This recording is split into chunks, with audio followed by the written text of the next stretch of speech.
Ito ang gusto kong mangyari, ang gumabi na at magpalamig. Kaya ngayon, samahan niyo akong mag-ayos dito at magpalamig.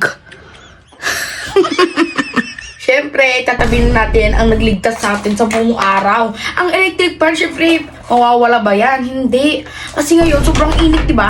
Alam niyo naman na siguro yung heat index. Nangihigil talaga ako sa inyo, lalo na paghapon, mga 2 o'clock, 1 o'clock. Ay! Sunod talaga ang balat mo. Tapos, saka natin iaangat itong kurtina to kasi panira to ng moment kapag gabi eh. Ayan, mamaya bigla pang matanggal. Tapos, na natin, ang pinaka-iintay ko. Sana mangyari din to sa tanghaling tapat. Gati. Ano kaya ang gusto ng makantam ng buong tao dito sa buong mundo? Malamang. Yun ang aircon. Yun ang aircon. Api, syempre, kailangan mo na natin pagpagain, di ba? Hindi na naman kayo nag-grade 6. Ayan. Hindi na naman kayo nag-grade 2. Tuka ka sa Faraway! Ay! Siyempre, kahit naka-aircon na, pagpapawisan pa din, tignan nyo.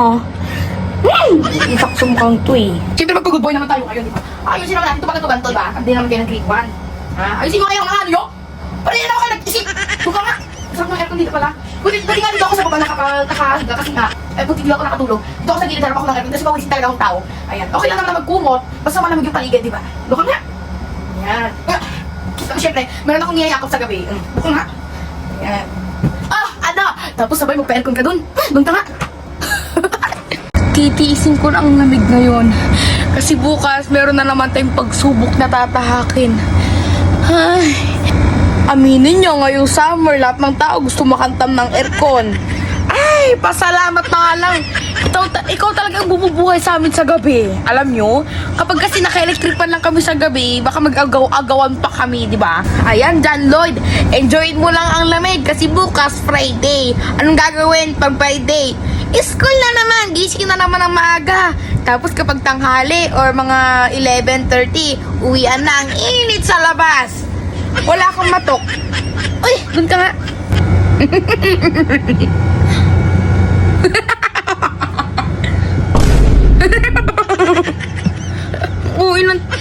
Uy ng tawa. Bakit ganun? Bakit ganun pinagpapawisan pa din ako? Halata bang pinagpapawisan pa din ako? Pati aircon hindi na kinakaya eh. Ang init talaga. Ang init dito talaga sa amin. Hindi ako makapag-talk. Doon ka. Doon ka na please. Doon ka na. Doon ka na. Huwag ka nang Doon ka. Doon ka. Doon! Doon ka nga ang OA mo. Okay? Paalam na. Oo. Bye-bye na. Okay. Go. Doon.